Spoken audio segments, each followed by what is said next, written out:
모든 일에는 순서가 있습니다. 저의 경우에는요, 아침에 이렇게 외출을 할 때 나올 때 이렇게 씻지 않습니까? 그 씻는 순서가 있습니다. 그러니까 양치를 먼저 하고요, 그 다음에 세수를 하고 머리를 감습니다. 혹 이 순서가 뒤바뀌게 되면 그날 하루는 굉장히 기분이 이렇게 어정쩡합니다.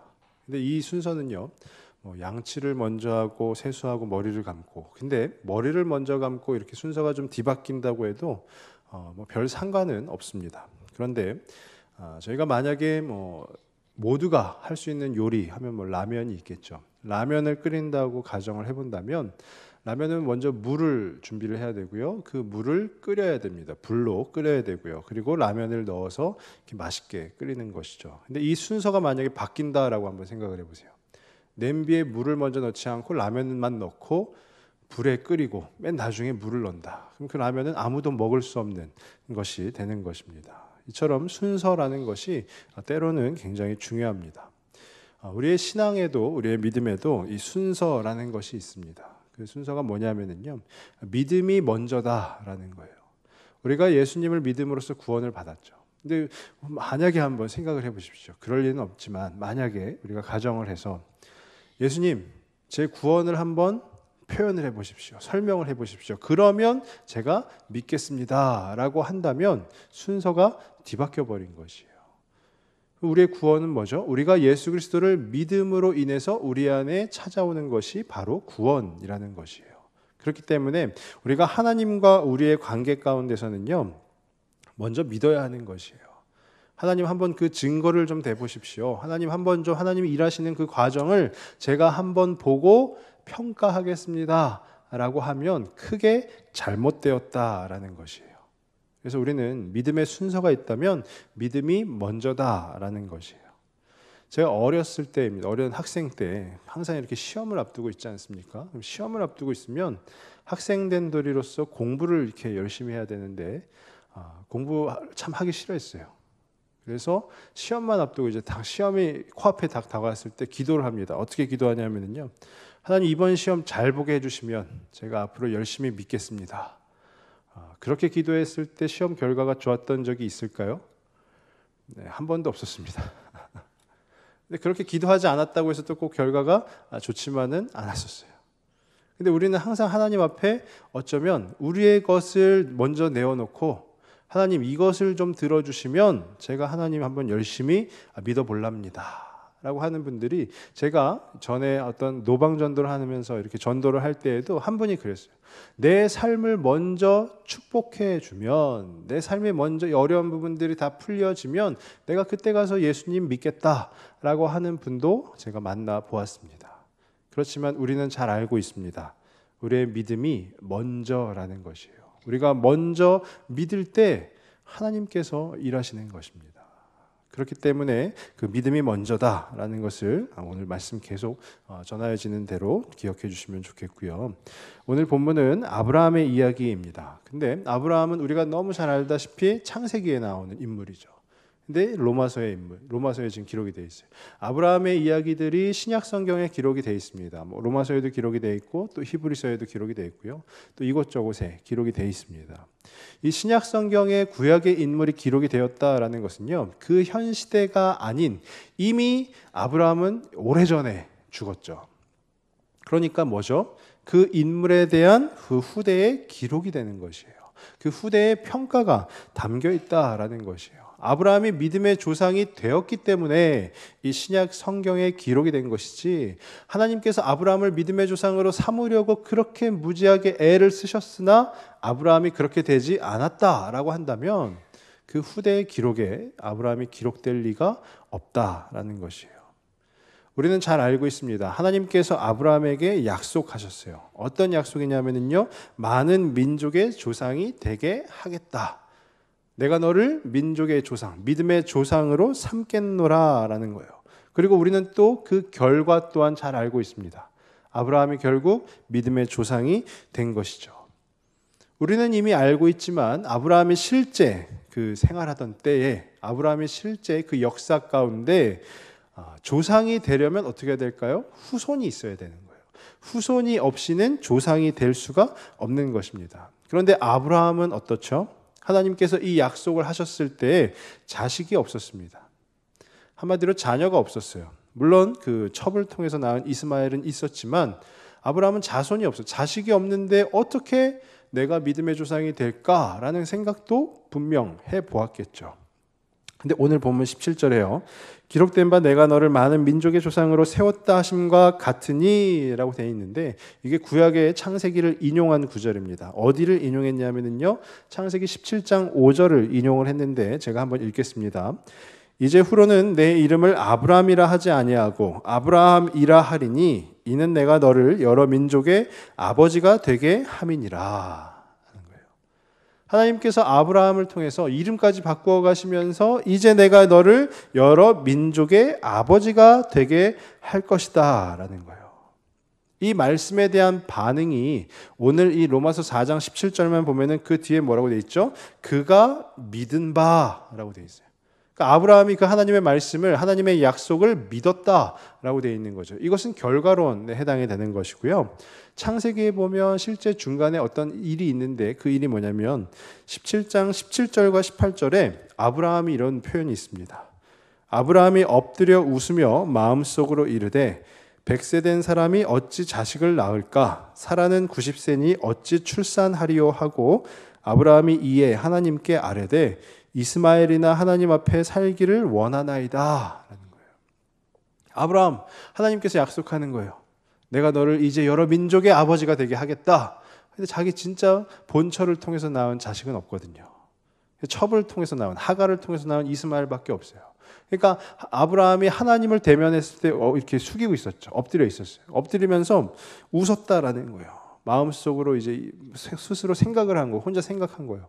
아니 내가 100살이나 되었는데 또 나의 처인 사라도 90세나 되었는데 어떻게 자식을 낳느냐라는 거예요. 그러면서 아브라함이 하나님께 뭐라고 하냐면요, 하나님 이 이스마엘이나, 즉 첩을 통해 낳은 나의 자녀인 이 이스마엘이나 하나님 앞에 복받고 살기를 원합니다라는 거예요. 근데 여기에 대해서 하나님이 너가 그러냐라고 하고 꾸짖으시는 게 아니라 더 강하게 말씀을 하시는 거죠. 사라가 아들을 낳을 것이다 라고 아예 쐐기를 박으시고요. 그리고 너희 민족의 남자들을 할례를 행해라 라고 하세요. 근데 아브라함이 거기서 하나님을 어떻게 해요? 하나님을 믿은 거죠. 그래서 믿은 바 그대로 행하였다라는 거예요. 가서 남자들을 데려다가 할례를 행하였고요. 또 그 후에 기록이 된 말씀이 뭐죠? 사라가 이삭을 낳는 것이에요. 아브라함이 그 하나님을 믿었다라는 것입니다. 또 오늘 본문 18절에 보시면은요, 18절에 아브라함이 바랄 수 없는 중에 바라고 믿었으니 이는 내 후손이 이같으리라 하신 말씀대로 많은 민족의 조상이 되게 하려 하심이라. 아멘. 이 구절도 창세기에서 인용을 하는 것입니다. 어느 구절을 인용했냐면요, 창세기 15장 5절 말씀을 인용했는데 제가 한번 읽겠습니다. 그를 이끌고 밖으로 나가 이르시되 하늘을 우러러 뭇별을 셀 수 있나 보라. 또 그에게 이르시되 내 자손이 이와 같으리라. 아멘. 아브라함을 이제 데리고 나가셔가지고요, 밖에 있는 별들을, 수없이 많은 별들을 보여주신 거예요. 그러면서 이 셀 수도 없는 별처럼 너의 자손이 이와 같이 될 것이다 라는 거예요. 이때는요, 아브라함에게 이스마엘도 없었어요. 아예 자녀 자체가 없었어요. 그러니까 아브라함이 자기 부족에 있는 어느 한 이 친구를 데리고 가서 이 사람이 나의 대를 이을 사람입니다 라고 했을 때 하나님이 아니다 라고 분명히 얘기하시는 거예요. 너를 통해서 아들이 낳을 것이다 라고 말씀을 하시는 거예요. 근데 그 후에 바로 이어지는 6절 가운데 뭐라고 기록이 되어 있냐면요, 아브라함이 여호와를 믿으니 여호와께서 이를 그의 의로 여기시고 라고 되어 있어요. 아브라함이 하나님 무슨 말씀이세요? 제가 지금 나이가 몇 개인데요, 제가 어떻게 아들을 낳습니까? 라고 하지 않고 저 밤의 하늘에 있는 뭇별과 같이 셀 수 없는 그 정도의 너의 자손들이 내가 너에게 주리라 했을 때 아브라함이 그것을 어떻게 해요? 먼저 믿었다라는 거예요. 아브라함이 믿었더니 하나님께서 그것을 그의 의로 여겨주셨다라는 거예요. 오늘 본문 앞부분에 보시면 로마서 4장 3절이 있는데요. 3절이 이렇게 돼 있어요. 성경이 무엇을 말하느냐? 아브라함이 하나님을 믿음에 그것이 그에게 의로 여겨진 바 되었느니라. 바로 이 창세기 15장 6절 말씀을 또 인용해서 기록을 하고 있는 것입니다. 아브라함이 먼저 믿었다라는 거예요. 그리고 그 믿음, 아브라함의 믿음을 하나님께서 어떻게 여겨주셨다고요? 의로 여겨주셨다라는 거예요. 의로 여겨주셨다라는 것을 좀 쉽게 표현하면 이게 뭐냐면요, 그것이 옳다라는 거예요. 그러니까 아브라함이 믿었어요. 그 믿은 그 행위가 하나님 보시기에 올바른 것이다, 옳다라는 거예요. 그러면 우리는 오늘 이 본문을 통해서 그럼 그 아브라함이 믿은 그 믿음이 도대체 어떠한 믿음이냐 한번 생각을 해봐야 되겠죠. 그 믿음에 대해서 한번 생각을 해보면요, 첫 번째는요, 믿음의 대상을 바로 아는 믿음이었다라는 거예요. 아브라함의 믿음이 자기가 믿는 그 대상을 올바르게 아는 믿음이었다라는 거예요. 17절, 오늘 본문 17절 우리 같이 한번 읽어보실까요? 기록된 바 내가 너를 많은 민족의 조상으로 세웠다 하심과 같으니 그가 믿은 바 하나님은 죽은 자를 살리시며 없는 것을 있는 것으로 부르시는 이시니라. 아멘. 하나님이 어떠한 분인지를 아브라함이 정확하게 알고 있었다라는 것이죠. 한마디로 얘기하면 전능하신 하나님이시다라는 거예요. 그 말씀 가운데 17절에 뭐라고 되어 있죠? 하나님은 하고 그 하나님을 설명하고 있는 그 수식, 그 표현이 뭐라고 되어 있냐면요, 두 가지로 나타나 있는데요. 하나는 죽은 자를 살리셨다라는 것이고, 또 뒤에 것은 없는 것을 있는 것으로 부르셨다라는 거죠.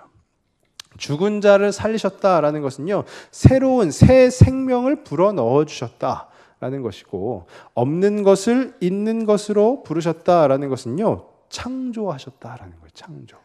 무에서 유를 창조하셨다. 이 창조라는 것의 그 특징이 하나 있는데 그게 뭐냐면요, 하나님만이 하실 수 있는 거예요.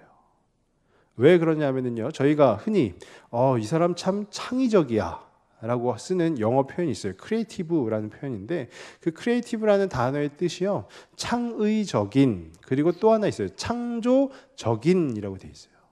창조적이긴 하지만 창조를 하는 것은 아니다라는 거예요. 실제로 창조라는 것은 누가 하시는 거죠? 하나님이 하시는 거예요.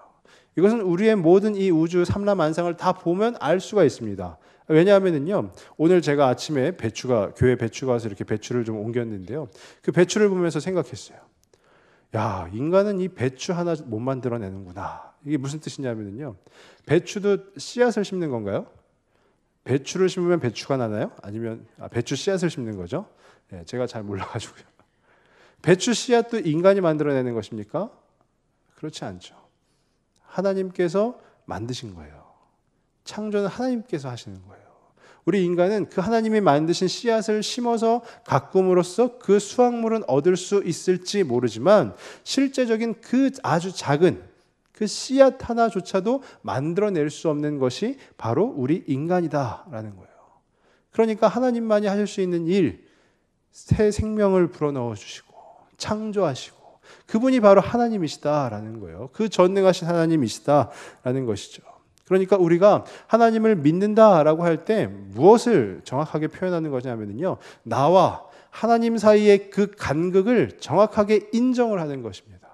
아, 나는 이렇게 미천한데, 나는 이렇게 능력이 없는데, 우리 하나님께서는 이 모든 만물을 창조하실 수 있는 그 엄청난 어마어마한 능력을 갖고 계신 분이시구나라는 것이에요. 그것을 고백하는 것이 바로 올바른 믿음이다라는 것입니다. 하나님만이 전능하시다라는 거예요. 근데 우리 성도님들은, 저와 우리 성도님들은 그 하나님을 어떤 분으로 알고 계십니까?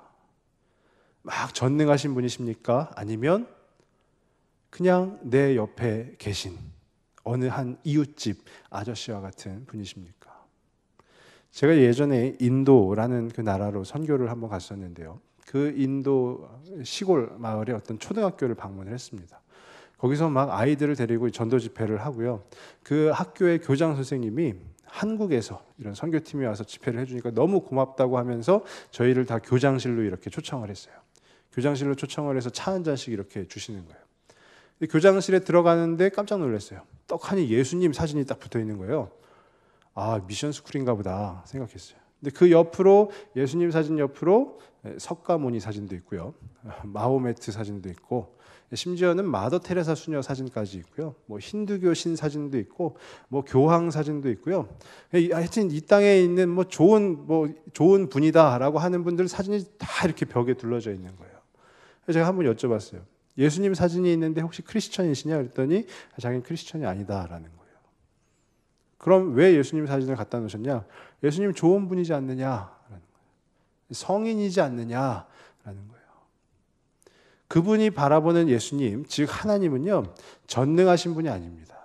이 땅을 창조하신 분이 아니에요. 그냥 그저 좋은 분이라는 거예요. 좋은 분. 그러니까 그분은 예수님을 믿는데요. 믿는데 그분이 자기의 죄를 사하여 주시고 다시 살려주시고 십자가에 달리시고 부활하신 그 놀라운 능력의 사건을 믿는 것이 아니라 그냥 예수님 믿고 기도하면 앞으로 내 삶을 좀 윤택하게 해줄까, 내 삶의 문제들을 좀 잘 해결하게 해줄까 하는 그 마음에 예수님을 믿는다라는 것입니다. 저는 그때도 그렇고 지금도 그렇고 날마다 제 믿음을 점검할 때마다 그날의 그 일을 기억합니다. 우리의 믿음은 어떠십니까? 예수님에 대해서, 하나님에 대해서, 아, 정말로 우리 하나님은 전능하신 하나님이시구나. 죽은 자를 살리시고 무에서 유를 창조하시는 분이시구나. 그래서 그 하나님께서 은혜로 말미암아 나에게 구원이라는 선물을 허락하여 주신 것이구나 라고 하나님을 받아들이십니까? 아니면 하나님은 그냥 좋은 분이십니까? 내 사업을, 내 일을, 내 학업을 좀 잘 해결되게 하여 주시는, 도와주시는 어떤 헬퍼의 역할이 강하십니까? 아마 이 자리에 계신 우리 어르신들은 오직 예수, 아멘, 아멘 하실 거예요. 근데 지금도 이 땅에 있는 수없이 많은 젊은이들이요, 특히나 크리스천이라고 하는 그 젊은이들을 보면은요, 이들의 삶 가운데는 아, 오직 주님밖에 없습니다 라는 것이 많이 부족합니다. 이들은 점점 예수님이 진짜 오직 주님, 어떤 오직 전능하신 하나님이 아니라 조금씩 그 하나님에 대한 의미가 퇴색되어져 가고 있어요. 그러면서 하나님 그냥 좋은 분, 그냥 나를 도와주시는 분, 이렇게, 이것이 비신자들, 즉 믿지 않는 사람들에게만 나타나는 것이 아니고요, 믿는 자들 안에서도 그런 일들이 지금 이 땅에서 벌어지고 있다라는 것이에요. 그러니까 우리가 이 믿음이라는 것을 소유할 때 어떻습니까? 그 믿음의 대상을 바로 알아야 된다라는 거예요. 그 하나님이 바로 전능하신 하나님이십니다. 능치 못함이 없으신 하나님이세요. 그러니까 우리가 먼저 믿을 때 그 능치 못함이 없는 하나님께서 우리의 삶을 다 은혜 가운데 인도하여 주시는 것입니다. 그 사실을 믿으실 수 있기를 바랍니다. 두 번째 믿음은 무엇이냐 하면요, 상황에 좌지우지되지 않는 믿음이에요. 오늘 말씀 18절입니다. 18절 우리 다시 한번 읽어보겠습니다. 아브라함이 바랄 수 없는 중에 바라고 믿었으니 이는 내 후손이 이 같으리라 하신 말씀대로 많은 민족의 조상이 되게 하려 하심이라. 아멘. 아브라함이 바랄 수 없는 중에 바라고 믿었다라는 거예요. 이게 무슨 얘기냐면 우리 너무 잘 알고 있죠. 아브라함이 지금 나이가 99세입니다. 사라도 80세예요. 90세죠. 사라 90세입니다. 그때 하나님께서 아들을 주겠다라는 거예요. 그러니까 아브라함이 아까 웃었잖아요. 무슨 말도 안 되는 소리를 하느냐. 지금 100살 먹은 노인이 어떻게 아들을 낳습니까? 라는 건데 하나님이 주겠다 하니까 바랄 수 없는 중에 아브라함이 어떻게 해요? 믿었다라는 거예요. 믿었다. 우리 인간은요, 때로는 믿음보다 상식이 더 앞서 나갑니다. 그것은 안 믿는 사람들에게만 그런 것이 아니라 믿는 사람들에게도 마찬가지라는 거예요. 때로는 우리가 믿음보다 상식이 더 앞서 나가요. 그리고 인생에 어떤 연륜이 생기다 보면 무엇이 생기죠? 노하우라고 하는 그 삶의 연륜이 생기는 거예요. 그러면 이제 보지도 않고 막 다 할 수가 있어요. 할 수가 있습니다. 그러니까 어떻게 되는 거죠? 상식이 더 중요시 여겨지는 거예요. 아, 이거 안 됩니다 라는 거예요. 이거 안 돼요. 우리 안 된다고 할 때 주로 찾는 사람이 누구냐면요, 보통 할아버지를 찾게 되죠. 어떤 할아버지냐면요, 야, 이거는 무어의 할아버지가 와도 안 돼라는 거예요. 이것은 어떤 전문가의 할아버지가 와도 안 된다라는 거예요. 우리는 그만큼 안 된다라는 것을 확신할 때 그 할아버지라는 분을 자꾸 우리의 입에 올리는 거예요. 그 안 된다고 하는 확신, 그 확신은 누구의 생각입니까? 바로 우리의 생각이에요. 나의 생각이라는 겁니다. 상황을 보고 이 상황에서는 이렇게 해야 돼. 이게 맞아라고 하는 것은 누구의 생각입니까? 우리의 생각이다라는 거예요. 그러니까 올바른 믿음은 뭐가 될까요? 나의 생각을 내려놓는 거죠. 내 생각을 내려놓고 하나님으로 채우는 거예요. 내 생각이 커지면 커질수록 내 안에, 나라는 그릇 안에 내 생각이 커지면 커질수록, 내 생각이 자리를 잡으면 잡을수록 어떻게 될까요? 하나님이 들어오실 공간이 부족해지는 겁니다. 우리가 흔히 이야기하는 성령 충만이라는 것을 예로 들었을 때 성령이 가득 들어차는 거예요. 어디예요? 내 안에 성령이 가득 들어차는 겁니다. 근데 만약에 이 안에 이 공간은 한정이 되어 있는데 그 공간이 한정되어 있는 공간 안에 내 생각만 자꾸 잔뜩 들어차 있다면 성령께서 들어오실 자리가 없는 것이죠. 그러니까 우리가 성령 충만을 구한다라고 하면은요, 나를 내려놓고 나를 비우고 그 공간에 성령께서 들어오시기를 구하는 것, 그게 바로 성령 충만이라는 것입니다. 상황에 따라서 좌지우지되는 것이 아니라 오직 주님을 바라보는 그 믿음, 그 믿음이 바로 올바른 믿음이라는 것이죠. 저는 간절히 바라기는 저와 우리 성도님들이 그런 믿음을 소유하셨으면 좋겠습니다. 하나님만을 바라보는 믿음, 그 믿음 가운데 나가실 수 있기를 바랍니다. 그럼 마지막으로 생각해 볼 믿음이 무엇이냐면요, 의심하지 않는 믿음이라는 거예요. 오늘 본문 20절 말씀입니다. 우리 20절 다시 한번 읽겠습니다. 믿음이 없어 하나님의 약속을 의심하지 않고 믿음으로 견고하여져서 하나님께 영광을 돌리며. 아멘. 믿음이 없어지면은요, 어떻게 될까요? 하나님의 약속을 의심하게 되겠죠. 오늘 본문 가운데 20절 가운데 쓰여진 것을 그대로 반대로 하면 되는 거예요. 믿음이 없어 하나님의 약속을 의심하지 않고. 아브라함은 믿음이 없어지지 않았다라는 거예요. 그러니까 어떻게 해요? 하나님의 약속을 의심하지 않았다라는 거예요. 이것을 다른 말로 표현하면요, 믿음이 없어지면 하나님의 약속을 의심한다라는 거예요. 그러니까 믿음의 반대가 뭐죠? 의심이라는 겁니다. 의심. 그러면 우리가 믿음이 없어지지 않게, 하나님을 의심하지 않게 하기 위해서는 어떻게 해야 되냐? 의심하지 않고 바로 그 뒤에 나와 있는 것이 뭐죠? 믿음으로 견고하여져서 하나님께 영광을 돌리며 라는 겁니다. 견고하여지는 거예요. 믿음으로. 견고하여지는 것입니다. 믿음이라는 어떤 종이가 있다고 가정했을 때 견고함이 무엇일까요? 그냥 그 종이 한 장, 너플너플거리는 그 종이 한 장 가지고 있으면요, 바람이 불어도 날아가 버립니다. 그렇지만 그 믿음이라는 종이 한 장을요, 견고하게 하기 위해서는요, 어떻게 해요? 한 장 한 장 계속 쌓는 것이죠.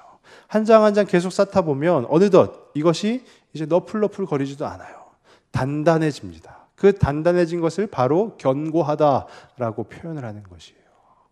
우리 찬송가 가사 중에도 그런 가사가 있지 않습니까? 내가 매일 십자가 앞에 더 가까이 가오니 구세주에 흘린 보배 피로써 나를 정케 하소서. 내가 매일이에요. 매일. 여기서 제일 중요한 게 뭐냐면 예수 그리스도의 보배 피, 그 십자가에 흘린 피 중요하죠. 이건 뭐 이견이 없습니다. 그렇지만 더 중요한 것은 매일이라는 거예요. 매일. 내가 한 번 십자가 앞에 가오니 라는 것이 아니라 내가 매일매일 십자가 앞에 나아가겠다라는 그 화자의 결심이 담겨 있는 것입니다.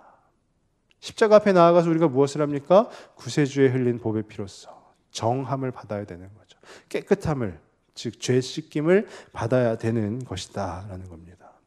매일매일 예수 그리스도의 보혈로 나를 씻어내는 것, 그게 바로 견고해지는 것이에요. 제가 이래봬도 빵을 좋아합니다. 뭐 우리 성도님들께서 보셨을 땐 안 좋아하는 게 있었나라고 생각하실 수 있겠지만 빵을 좋아해요. 빵 중에서 뭐 모든 빵을 좋아하는데요, 식빵을 좋아합니다. 근데 식빵을 제가 깜짝 놀랐어요. 그냥 보통 그냥 이 제과점에서 파는 그 식빵을 먹다가 어떤 분이 이렇게 좀 주셔가지고 혹시 드러나 보셨을까 모르겠네요. 64겹 데니시 식빵이라고요. 이게 뭐냐면은요, 제가 뭐 빵을 만드는 걸 잘 모르지만 그 64겹을 그러니까 겹겹이 쌓았다라는 거예요. 그 밀가루 반죽을 얇게 펴가지고요, 64겹을 겹겹이 쌓아가지고 그것을 오븐에 구운 거죠. 근데 그 빵이 딱 먹는 순간 입에서 사르르 녹아요. 너무 맛있는 거예요. 근데 그 빵에 대해서 제가 찾아봤어요. 너무 맛있다 보니까 찾아봤더니 그 빵을 만든 분이 하는 얘기가 정성이다라는 거예요. 정성. 보통 사람은 그냥 반죽 뚝뚝뚝 해가지고 그냥 빵통에 빵틀에 넣어서 그냥 구우면 식빵이 나온다라는 거죠. 견고하지가 못한 거예요. 근데 이 64겹은 뭐죠? 밀가루를 얇게 펴가지고 64겹을 한 32겹도 아니고 64겹을 쌓은 후에 넣고 굽기 때문에 빵이 더 부드럽고 더 쫀득쫀득하고 더 맛있을 수밖에 없다라는 거예요. 그러면서 그 만든 분 얘기가 정성이라는 겁니다. 정성. 우리의 믿음이 견고해지려면요, 우리에게 필요한 것이 바로 정성이라는 거예요. 정성. 정성은 우리가 한번 하루아침 그냥 일어나서 잠깐 번뜩이게 딱 하고 마는 것을 우리는 정성스럽다라고 표현하지는 않습니다. 그럼 우리는 어떠한 것을 정성스럽다라고 표현합니까? 매일매일 하는 것을 정성이 갸륵하다라고 표현을 하는 것이죠.